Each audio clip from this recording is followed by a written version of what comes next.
Hey, I'm Shari Kaye, and around here we discuss purposeful living and personal finances to help you live a full, wealthy life.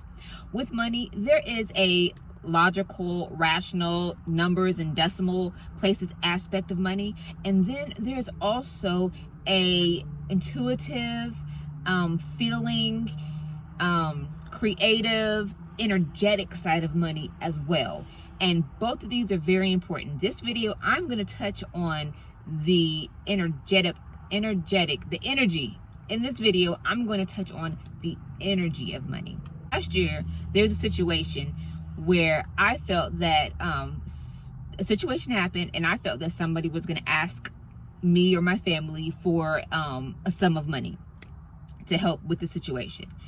And when it occurred, and in my head, I was thinking, I hope they don't ask for this money. I hope they don't ask for this money. And so that night I went to sleep, and at 2 or 3 o'clock in the morning, my eyes just shot open. I was just wide awake. And the first thing on my heart was, why was this such an issue if these people or this person was going to ask us for this sum of money? And so I started thinking, and I started digging. And I was like, well, because I don't really want to give the money. Well, why? Well, because, and I just kept asking myself why? Why was it such an issue for me?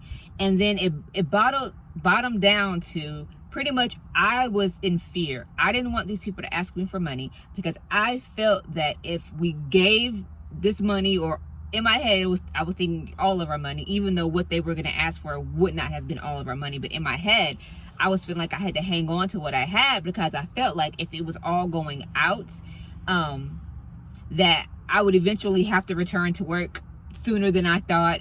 And pretty much just saying that pretty much I was just in a lack of money state of energy with that whole situation. And it boiled down to, I did not trust God to provide. That's what it boiled down to for me. If I believe in this abundant, limitless God who provided the money in the first place and has access to all the money that, limitless amounts of abundance and money, why was this amount going to make or break me? And it boiled down to my fear and me not believing that God will provide for me. So I wrestled with that thought. I wrestled with that feeling. And then by the time I eased that out, it came to be, I was going to trust God.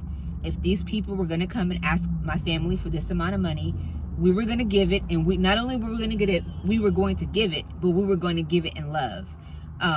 Because the source of, I know where the source is. I know the source.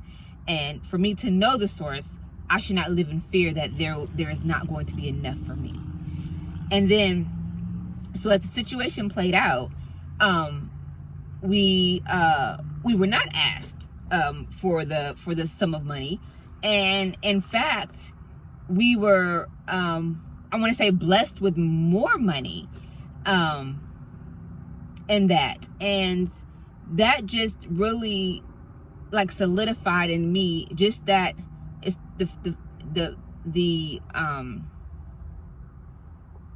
surrender aspect in that.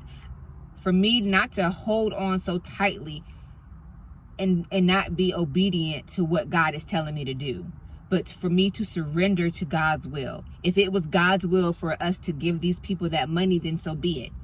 There is more than enough. There is more than enough.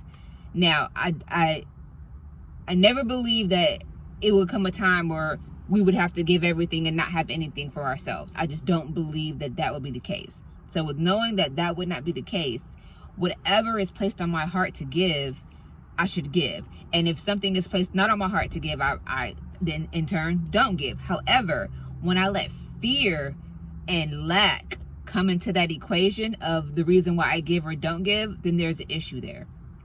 And to back up to my scenario, when I was going down the questions of, well, why is this such an issue? I said to myself, if I had unlimited amounts of money, if I had multiple millions of dollars and that person came and asked my family for money, would I give it to them? And I would have gladly gave it to them.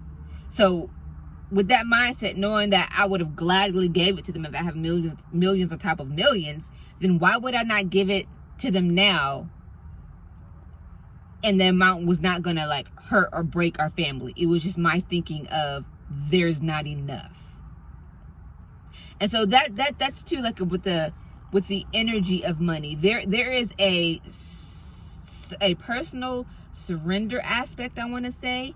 It's a personal trusting aspect.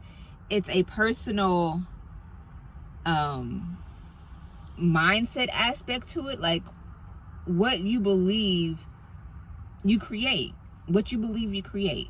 I don't want to be in a situation where I'm creating lack. I don't want to be in a situation where I am creating the stumbling blocks to my abundance.